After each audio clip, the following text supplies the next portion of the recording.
Good evening and welcome to Thursdays with NAMI. My name is Peg Morris and I'll be your host for the evening. I am the Assistant Director of NAMI North Carolina. That's the National Alliance on Mental Illness North Carolina. I am so glad y'all are here. Thursdays with NAMI is our way of building conversations and building community around the topic of mental health. We know the United States loses way too many individuals to suicide. And we know certain groups are more vulnerable: veterans, folks with addiction and mental health disorders, and apparently doctors.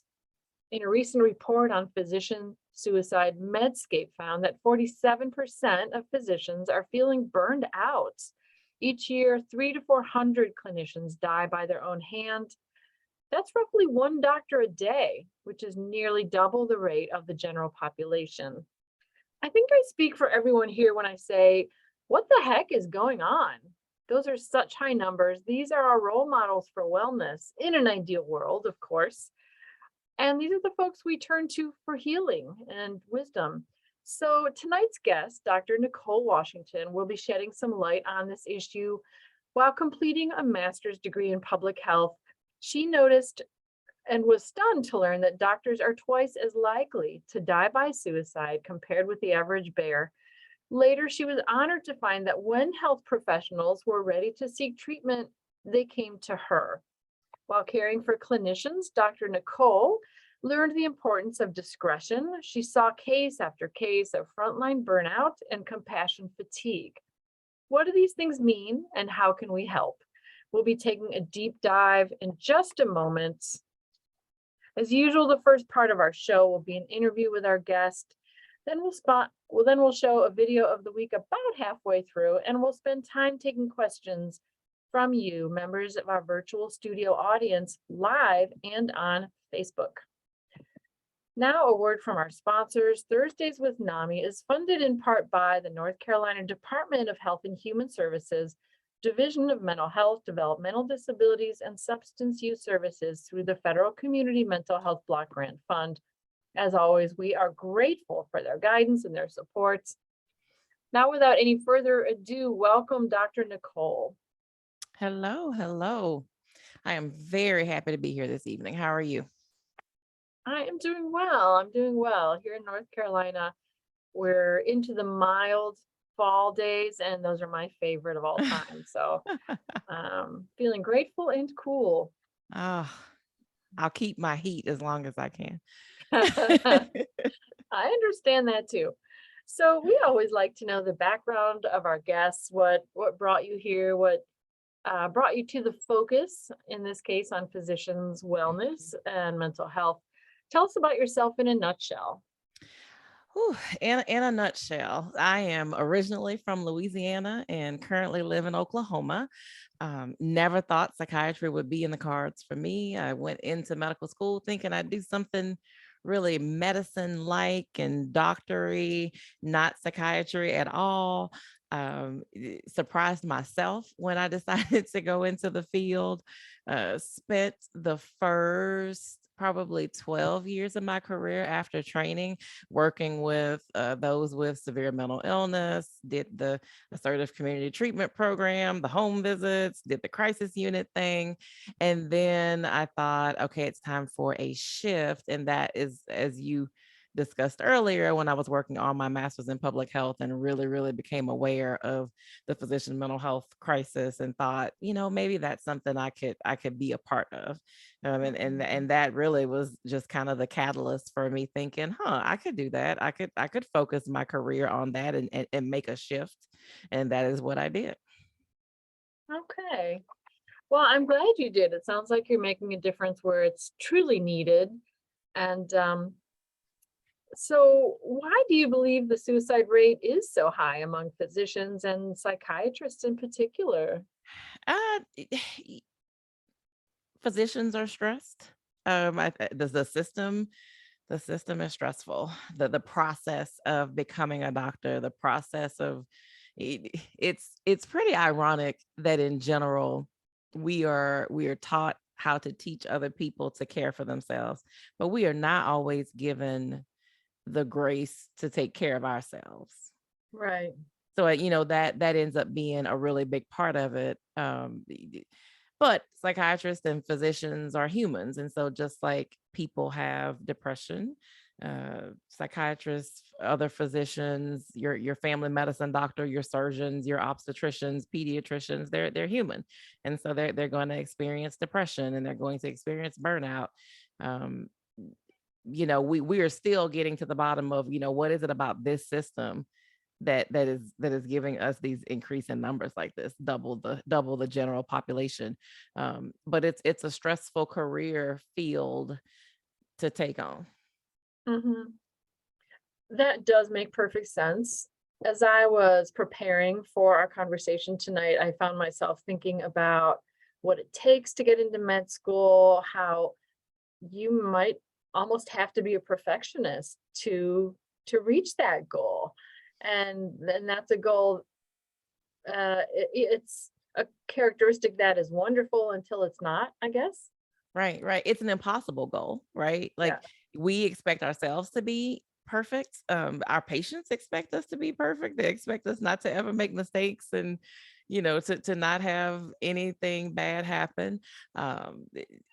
And we're our own worst enemies. I mean, a lot of people that go into medicine, we are perfectionists. We hold ourselves to a higher standard than maybe is even reasonable. We expect perfection, and when we do have mistakes, it's hard to deal with those. I'm sure it is. I'm sure it is. I work with grants and I work with programs, and I feel terrible when I make a mistake. The stakes are so high in the medical field. My goodness. Yeah, it would feel that would be much more difficult to manage, I think, that The feeling stakes of are high. risk. Yeah, and but I don't know that I think that is the biggest burden that I see a lot of my patients carry. Like the fact of, oh, I can make a mistake. I think we're all very aware we could make a mistake. I think we try to have systems in place that will help prevent those things. Um, One of the issues that always kind of comes around is, if a physician is dealing with some depression or anxiety that gets to a severe level, and they're not addressing it, that's where we're going to be more like, okay, maybe mistakes are going to happen, because if you think about it, when a person's depressed or anxious, they don't focus quite as well. If anyone listening has ever been depressed, you don't think quite as clear. You may not be able to keep up with things as sharply as you used to. That same thing can happen, when a physician experiences it. There's just a lot of reasons why, physicians may be hesitant to seek care. And one of those is I don't want people to know. Like I want to look like I have it together. That perfectionism comes back in maybe on that vein. But there are a lot of things that go into, kind of why physicians may or may not be as quick to jump into treatment. Mhm. Right. I feel like as a culture, we're leaning towards greater transparency with healing. In my circle, of course, I work for NAMI, so uh, that gives me a softer starting point than a lot of people Yeah. have to deal with. And I was trying to think of the right way to ask this question, because Okay. honestly, when I think of physician suicide, as someone who's gotten care from a psychiatrist most of my adult life, it scares me. The idea that their suicide rate is twice as high or more than the average bear. And I've known people who told me their therapist completed suicide and they were pretty rattled and disturbed by it. So I don't want to say this in a judgy way, but it does send a message. It carries a lot of weight to the patients Mhm. when they lose a provider that they had a personal relationship with. What Mhm. can we do about that, or to help with that ripple effects? Yeah. Yes, I would imagine that would be very difficult when a patient loses a therapist or a physician, whether it's, the psychiatrist, the family medicine doctor, anybody that we consider to be at a certain level, and we expect them to have a certain level of mental wellness to be able to do their job successfully. I could see how it would rattle somebody. Like I could Mhm. see how it would be very, very rattling to them, on a deep level. I think what it tells us though is that our therapists and our doctors are human. Mhm. They're just like the rest of us, right? We all have our own struggles, things we deal with.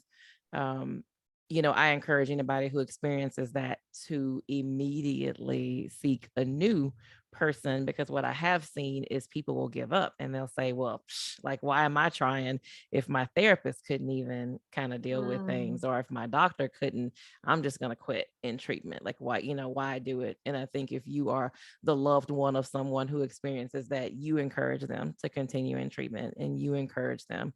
And if you are that person, I encourage you to continue in treatment and not to allow that incident. We never know. We never know 100% what is going on with someone when they make these decisions.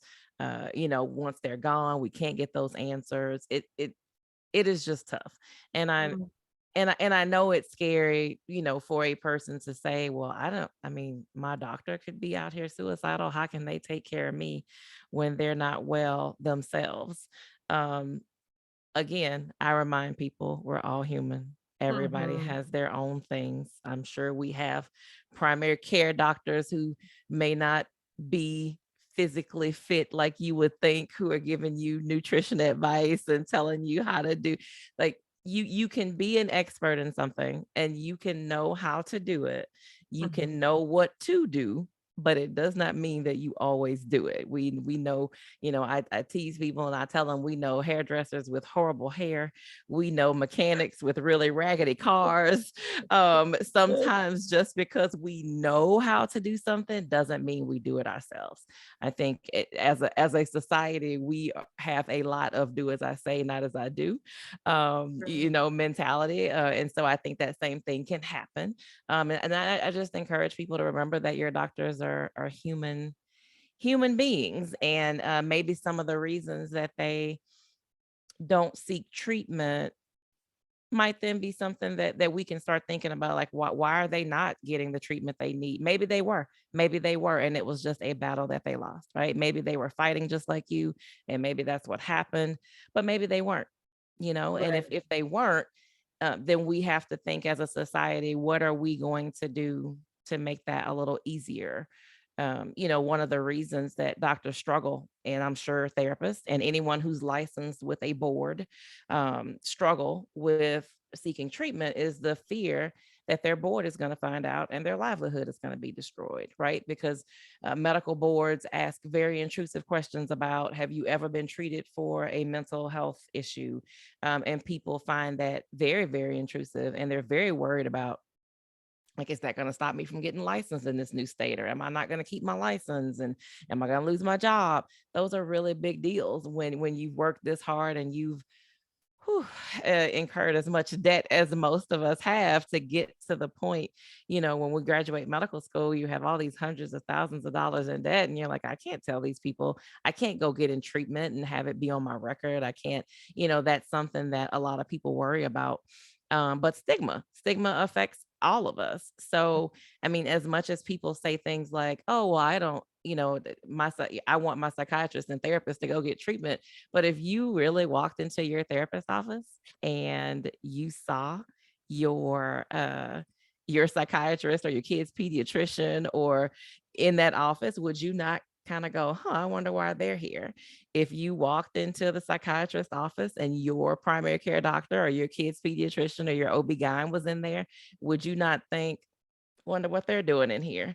So stigma is real, and our doctors, our therapists, they may be recognizable, so they may be a little hesitant to jump into treatment. And I don't know what your work schedules are like, but for certain, if a physician or therapist or whatever field in medicine, if they're not at work taking care of patients because they had to go take care of themselves, that doesn't happen often. Like, we're terrible at making sure we're taking care of Mhm, ourselves because we're so busy trying to take care of everybody else.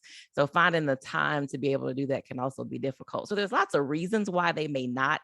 And so if that's the question that you're wondering, remember, they could have been, and it could have just been a bigger fight than they were prepared to take on, but it could mhm. also be one of those reasons that I just mentioned. There are many valid reasons.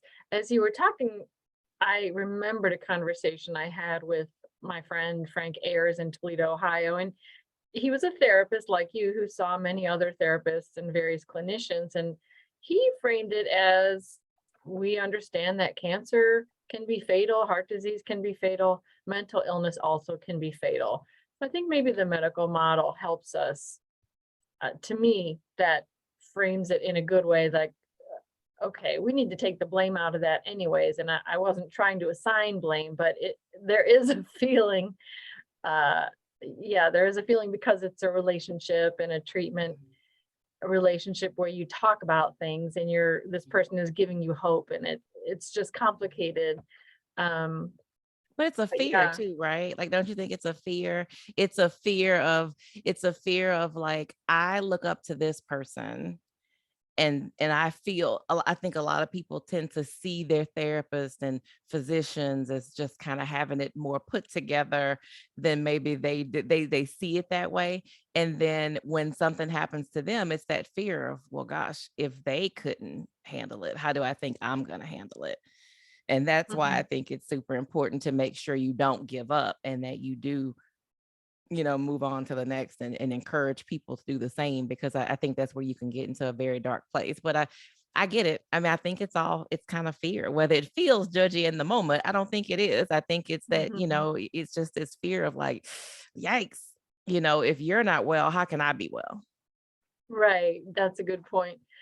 Um, yeah, and as I was thinking about it too, so many things came to my mind that what are the system what are the system factors in play? And you alluded to this in many of your comments, the debt, the working so many hours, the pressure.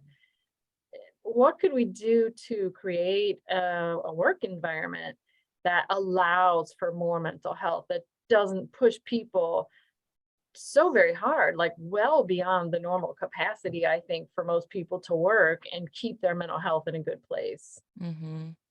Yeah, there's so many things. We're all doing more with less these days, and the pandemic really has taken a toll on a lot of people, and the system is very, very stressed. But one of the things I think that we could do from day one, when we bring, medical students into their training to become physicians, day one, I think we have to build that into just the system, like into the culture of medicine, whether Mhm. that's, every medical student gets an hour off a week to do whatever, right? If it's therapy, great. Right. If whatever it is, do it, but I think if we force people to have to ask for it, or if we don't create the time for it and we just expect them to figure it out, medical students have high burnout rates, and that just keeps going as they go through their training and they become physicians. I don't think our system does a good job from day one of impressing upon students how important their mental health is. Right. Or from what I understand, making space in the schedule or in the Hmm. conversation Yes. for that. Yes. Absolutely. Um, so along those lines, what have you learned from treating other physicians? That we're people just like everybody else. We Mhm. are just as human as everybody else. We need rest like everyone else. But I've learned that we are, as a whole, we are perfectionists. We do have a very difficult time setting boundaries with our jobs and our patients. We're up late charting. We're responding to things way late after hours. We just carry a lot, and we don't always find the time to figure out how to lighten those loads. And um w- we're a very interesting bunch of people that go into medicine and become physicians. We try to do it all, and I've learned that the lady doctors out there, especially the ones who are moms and who have families, they are really bearing the brunt of a lot of things. Women are often the moms at home, but they're also the moms of the offices, right? Like, they're the Mhm. ones planning all the things, and they're the ones getting asked to sit on all these random committees and meetings, and will you do this and will you do that? Probably because we don't say no nearly as often as men do. So, they keep asking us to do things. Um and and I, I i think it really has dawned on me, the biggest thing I've learned is that really, for anybody who is different than what you traditionally think of when you think of a doctor. A lot of us are out here struggling to fit our square peg into the round holes of medicine, a world that really wasn't meant for women. Mhm. It was meant for men who had wives at home, who it just wasn't meant for people with families, and you're trying to be part of your family and your career. And we have to have a shift. I think I've learned that this is a bigger problem than ever I thought it would be. Mm. When you say this is a bigger problem, are you talking about women having space or the ability to set boundaries, or more the suicide? No, just in general, just the general sense of trying to fit you. I mean, if you close your eyes and envision a square peg trying to fit into a round hole, it just is. It's struggling, and eventually maybe it'll fit, but at what cost? It would have lost all of its edges and just be beat down and worn out and withered. Um, and I think that's how a lot of people feel. I think my female physicians, not from necessarily a suicide standpoint, but just from an overall mental well-being standpoint, um, just feel like their edges are being, you know, shaved off every day. Every day they try to fit in that hole, and that's something that I think it never really occurred to me until I started treating other doctors and hearing their stories. Mm. Yeah, I definitely hear that resonates with me. I I think we do abbreviate our needs and our space as women. We try to fit into Mhm. whatever the situation calls for. We try to meet that need and rise to that occasion, and make ourselves narrow enough to take up Mhm. only the space that's available. Absolutely. Hmm, interesting. So one of the things that I noticed was the term compassion fatigue, that one of the things you need to be in tune with, burnout and compassion fatigue. Could you tell us about that? Yeah, I think anytime you care for people, anytime you have a position, I mean, I'm sure, the people at your NAMI chapter who, you spend a lot of time, just caring for people and loving on them and taking them in and that's heavy. And it'll exhaust you, and you will just, at the end of some days, you will feel very tired. And so I think that anytime that whether you're a teacher who puts, 150% into your students, or you're a nurse, or you're a physician, or you're a therapist, I think anytime you are in a role where you're caring for people and you're in those caring professions, so to speak, I think that compassion fatigue is just going to happen, like, just as a natural part of doing what you do. Even if your system is perfect, even if your job is great, like, sometimes it's just going to weigh heavy on you to take on all that, and to care that much is exhausting. Mm, hmm. Sure. It's interesting that the the quality that could make you so effective, the empathy and the Mhm. insight and the understanding, I think that also makes it easier to burn out for some folks. Yeah, Yeah. absolutely. Absolutely. Those of the empaths in the world, the ones who feel just a little bit deeper, they are more at risk, of dealing with that compassion fatigue. And it makes it just that much more important to then make sure you have a really great plan as far as how you care for yourself when you're not working, and to set better boundaries, because otherwise, I mean, if you never turn it off, there's no break, there's no release. Hmm. Right. Yeah. And even even in my role, I don't, I'm not doing therapy. I'm not getting that intense and heavy every day, but still, sometimes I go home and it's, it's all still in my head. I'm still carrying it all around. Yes, So but aren't you a little bit like, are you answering phones? Are you answering, like, you're the initial therapist? Like, I always say, like, you're the front desk people, sometimes, you're like, you get the dump on you, and then you're thinking, "Oh, wow, what am I supposed to do with that?" But you can't yeah. unhear what you heard. So you still take all that in. So I think that's a great point. It's important to remember that it's not just our clinicians, like our people who answer the phones, who take those calls, who they are often initially getting that dump Hmm. without even having the training to know what to do Yeah. with it. So then it's even more overwhelming, because you're like, I'm not a therapist. This is not, what do I do with this? So I do think that's important. I think we sometimes overlook those roles because a lot of times, I mean, I mentioned to you before we started that I used to be on the board of my local NAMI, and I've worked in outpatient clinics and just the office staff, and sometimes just those are the people that go above and beyond, right? Like the ones who, I mean, those are the ones who, I mean, to this day, I haven't been on the NAMI board in forever, but the lady that answers the phone will call me or text me or email me like, hey, some family called. I'm not sure what to do with them. Like she's going above and beyond to do Right. those things. So in a way, you kind of are the so any of us who work with people in a clinical sense or a clinical area can experience this compassion fatigue. And it is important to remember to check in on your people who aren't necessarily clinicians, but who are public facing. Mhm. Yeah, we do have volunteers in the field all across the state. They're taking those local calls, advocating, going to hospitals, appointments, court dates with folks. And Mhm, we have our helpline volunteers and our helpline manager here, and they definitely carry that weight.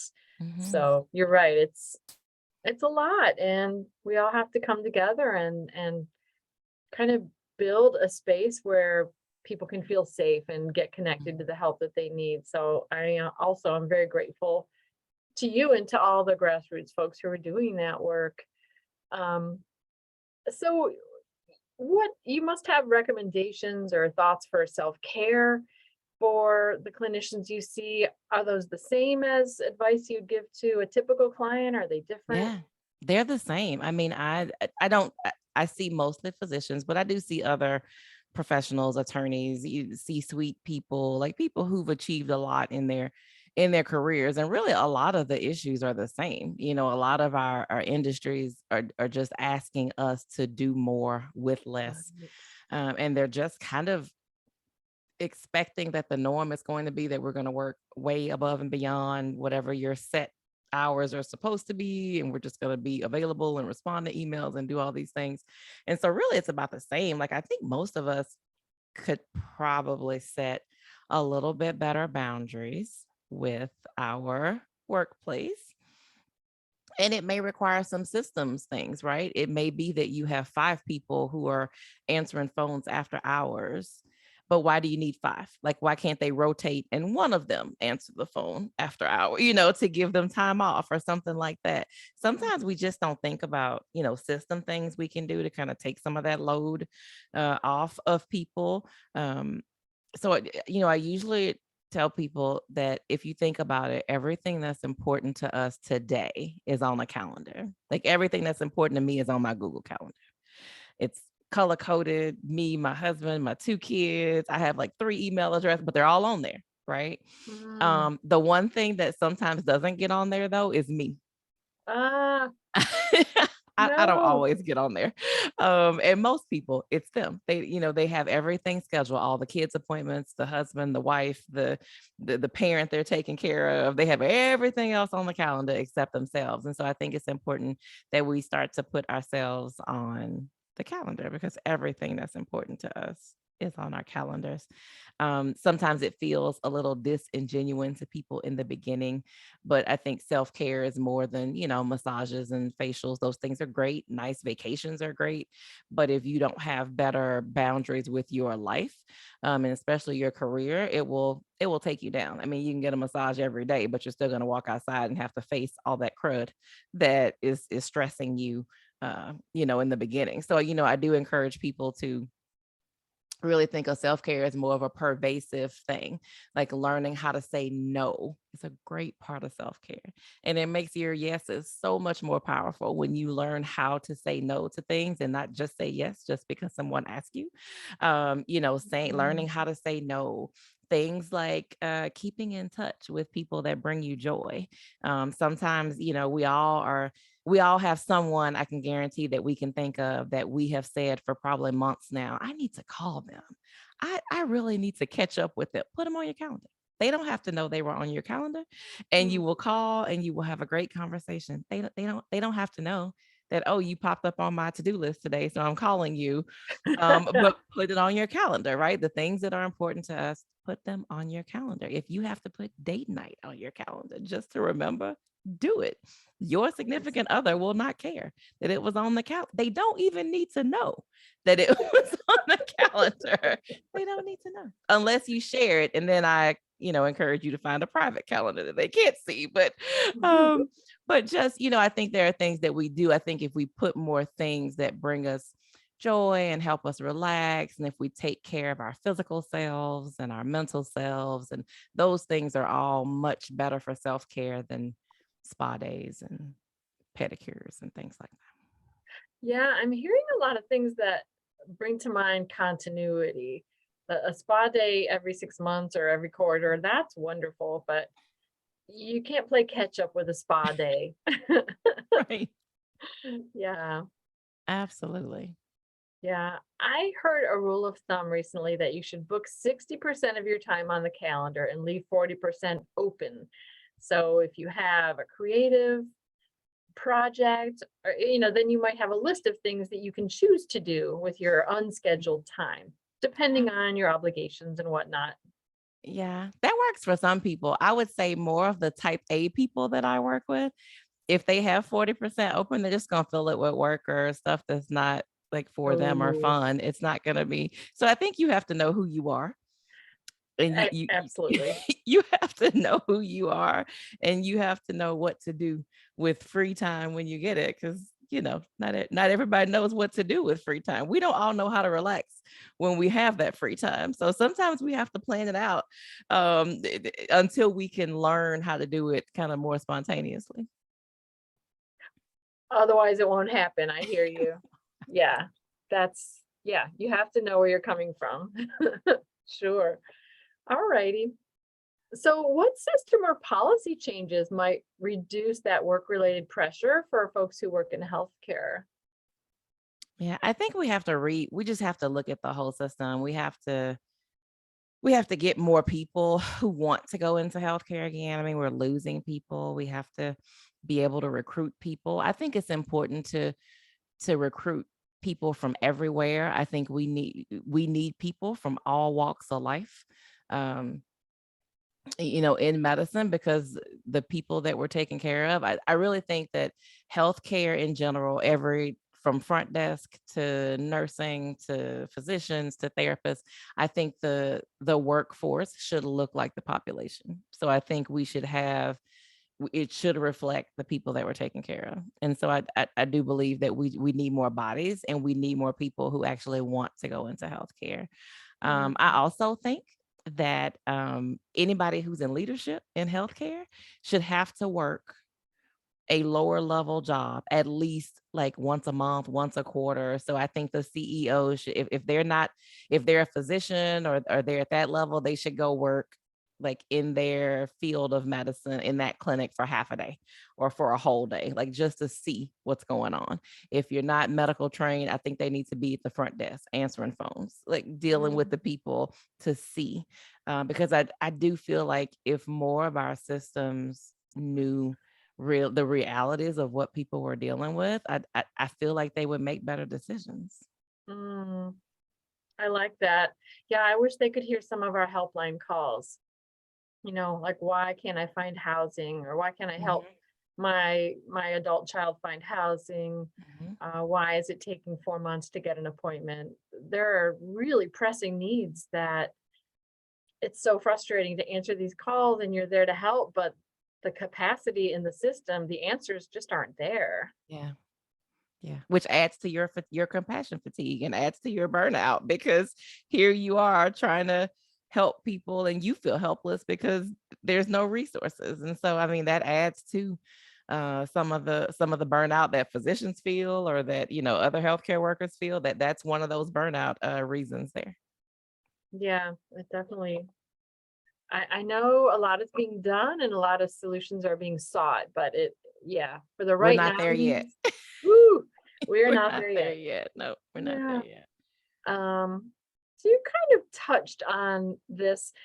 We want to think the medical community, uh, is a helpful and supportive place to work. The mental health care system creates those workspaces. We want to think it's all above stigma, but that's not really how it looks in reality. People working in the system hesitate to get help because of stigma, as you mentioned. Why does stigma still have so much power? I feel like it always will. Mm, I mean, and I, it's just really terrible because if you think about it, stigma is just at the base of so many of these issues, just whether it's, people not getting help because their family members, say things and they're worried about what people will think, or whether it's physicians worried about their colleagues, the medical board, or worrying about what patients would think if they ever found out that they were seeing a psychiatrist or a therapist. Like I am hopeful that after the last 2 years, so many more people have talked openly about their mental health struggles because, since March 2020, everybody's world has been knocked upside down. And I think a lot more people are a lot more open to talking about it and a lot less judgmental about people struggling with things. And I'm hoping that continues and that we don't go back to this place. But I feel like maybe I'm starting to see a little headway there where we're a little less judgy about each other's mental health things, or we're a little less discriminatory against people who struggle with mental health conditions. And I'm hopeful, but I don't know. There would have to be like a massive, massive, massive PR campaign, I think, to put a serious dent into the stigma we see. mm-hmm, mm-hmm. Yeah, I think that by telling people stories and having conversations like this, we're detoxifying the topic little by little. But it does seem like it's a mountain and we're just moving handfuls of dirt. Yes. And somebody else comes and moves half of that back to the pile that you're moving from. That's how I feel. Yeah, I think, yeah.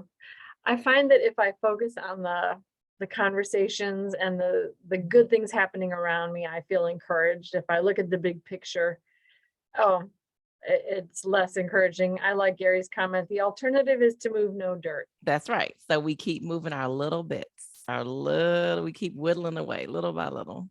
Yeah. We'll just plant a big mountain garden and change the face of it. All right. So what else do you think people need to know about the medical community and mental health?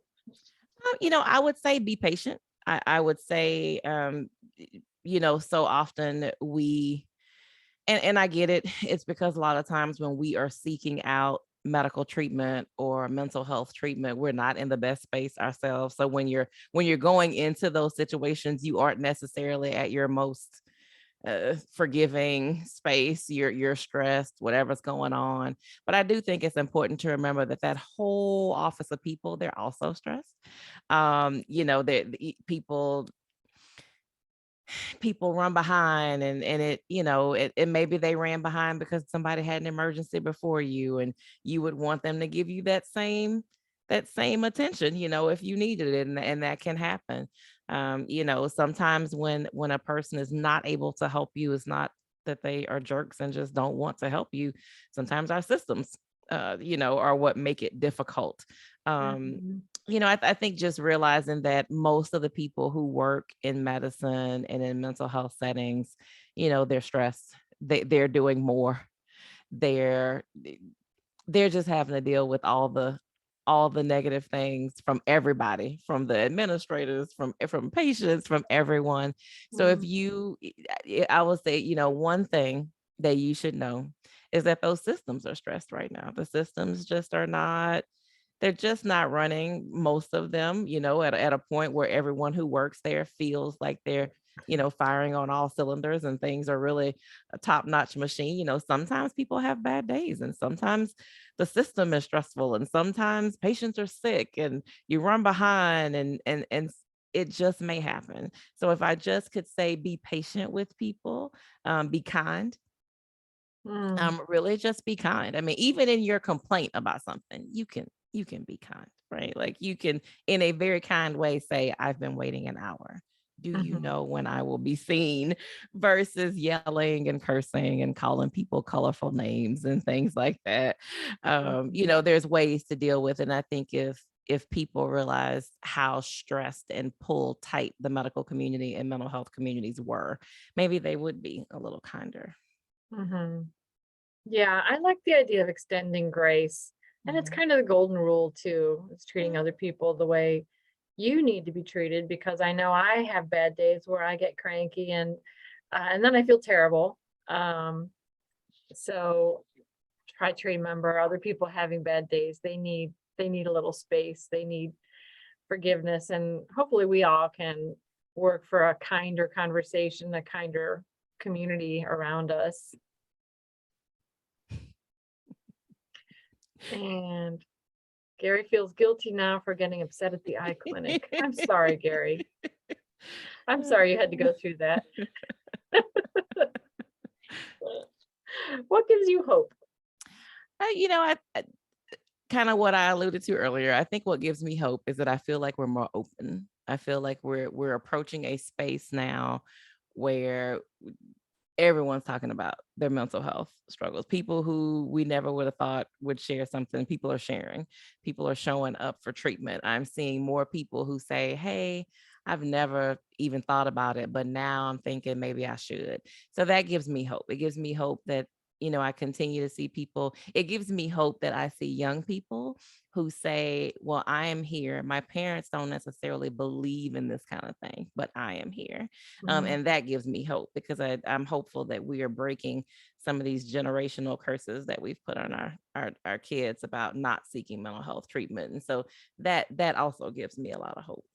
Mm, I love that.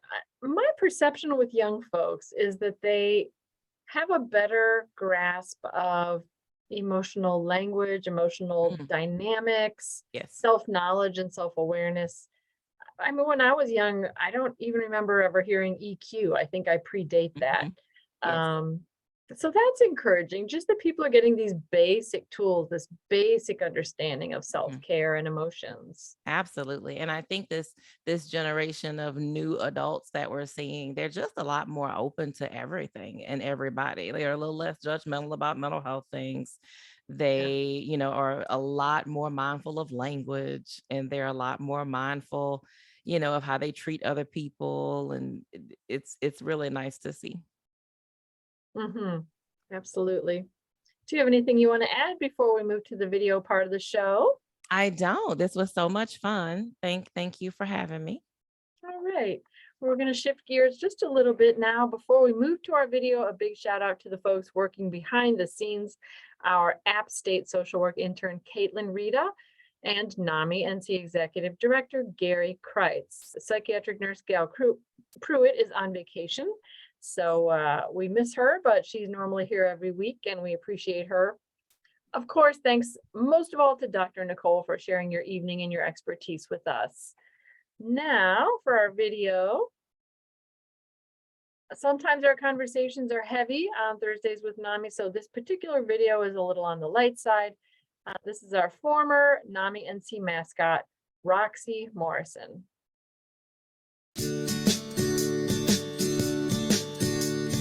Yellow blue summertime, watching as our worries float away.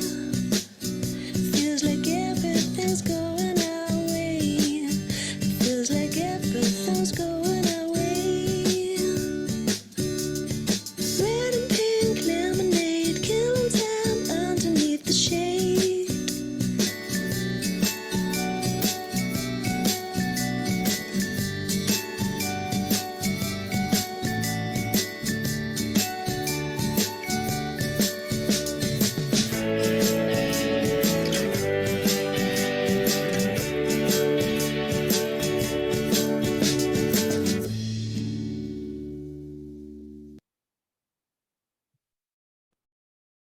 Aw, there's Roxy.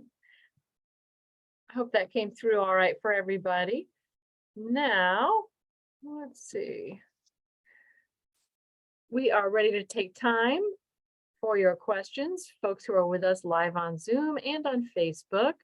Please type your questions in the Q&A icon in Zoom and the comment box that will be transported to us here from Facebook. And while we're waiting for your questions, I've got a few quick announcements. When you leave Zoom, you will see a survey magically appear on your monitor. Please fill that out. It helps us to improve over time, and it helps us show our grant funders the value of what we do. You can also suggest yourself or another person as a speaker if you'd like to do that. Please join us next week. We've got a suicide attempt survivor, Tyler Reimar. I love this quote. God wrecked my plans, but I appreciated the detour. He's got a lot of an intense story to share and a lot of hopeful words and a great storyteller. Please join us next week with Tyler. All right. We've also got a support group for suicide attempt survivors. It's a new group with NAMI Wake County, several months old, I mean, and they do a great job. It's the SOSA group, Survivors of Suicide Attempts virtual group, and the link is in the chat box.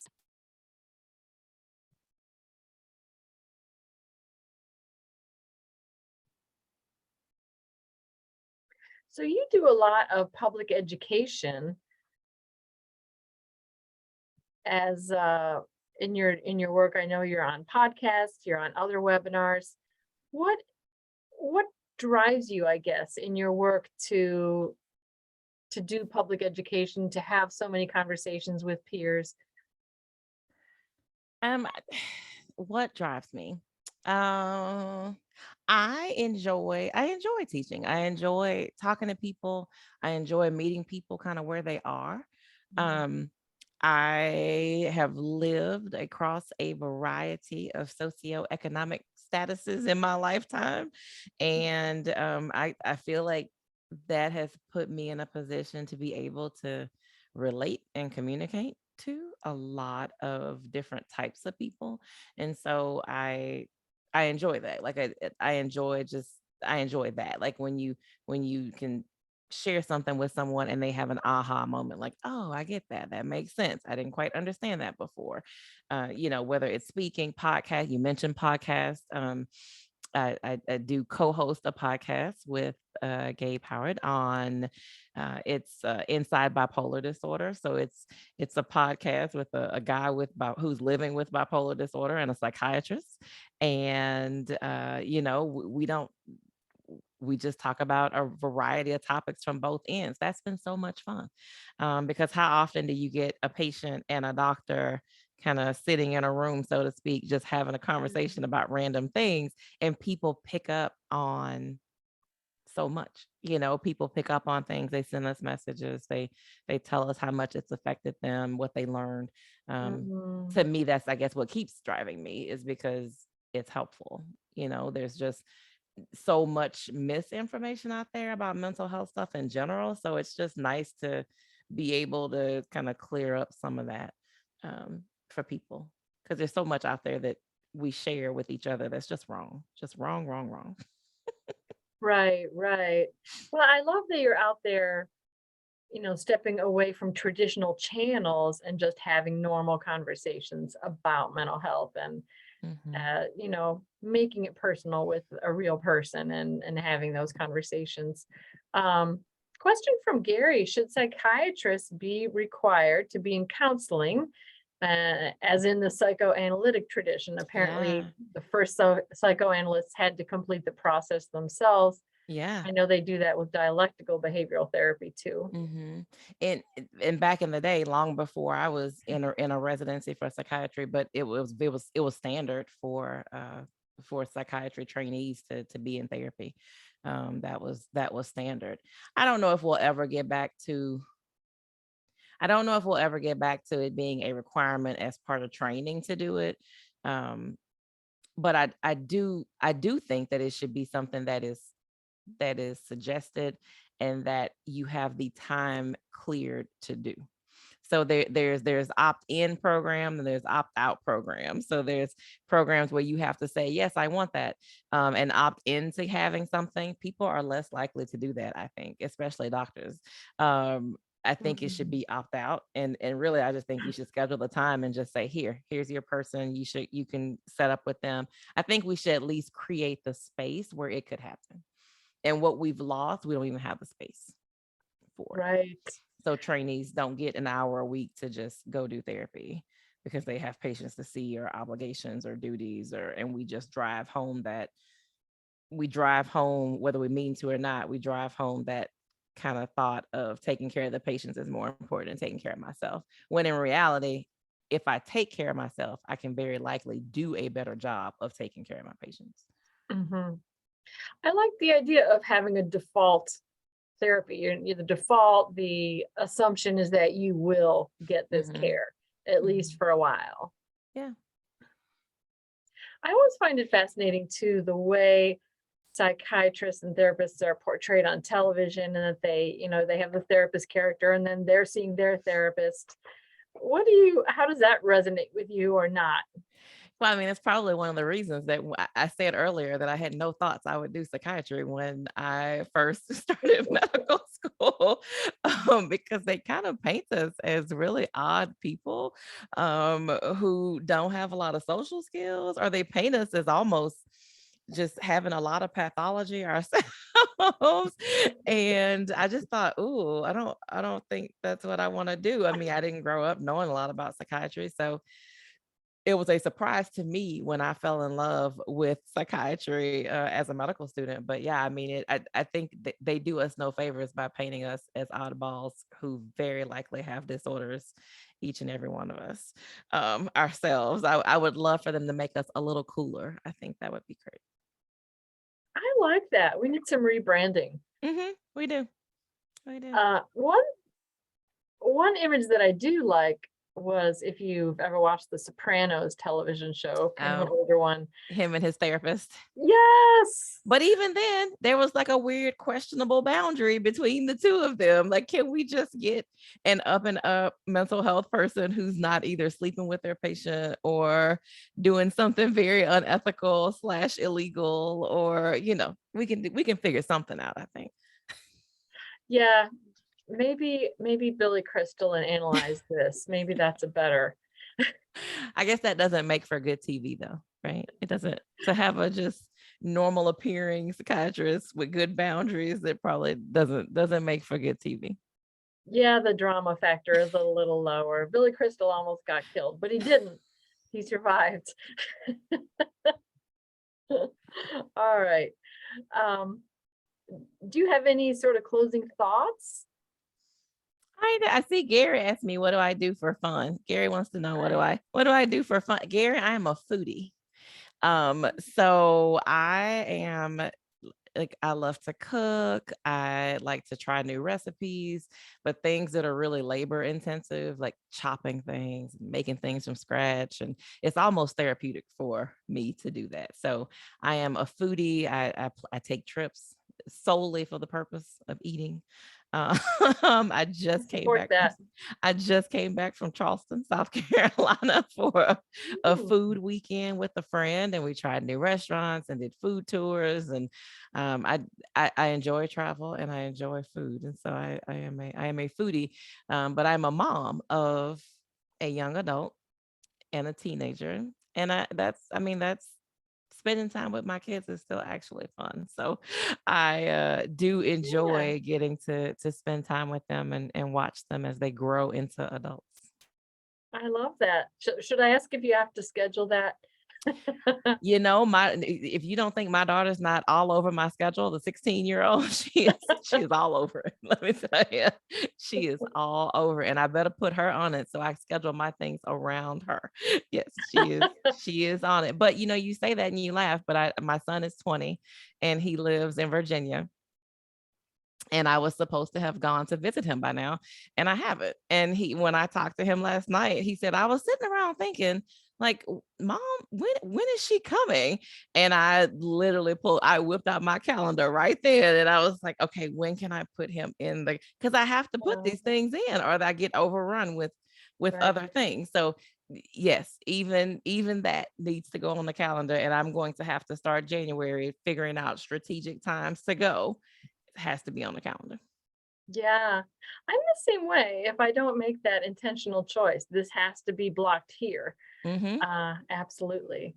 Mm-hmm. Um, yeah, so I appreciate your time so much and all the resources that have been shared in the chat. I want to plug Hopeline NC and our own NAMI North Carolina helpline. There are places where you can come to get steered in the right direction. We have a helpline manager, Virginia, who's an amazing listener. She's got this Bible-sized manual of resources that will be local to you. So please give us a call. And yeah, I think oops, I think that covers all of our questions. Um, you've been a wonderful guest. I appreciate your insights and just, sharing your process with us a little bit. And yeah, I want to say also to folks who are out there, if you're feeling lonely, you're having a rough time, you feel like you can't talk to people at work, give us a call. We'd love to steer you to one of our support groups or a program where people will understand and listen and be there for you. So thank you so much again for your time. Thank you for having me. It was nice meeting you all. All right. Thanks, everyone. Have a great night. Bye-bye.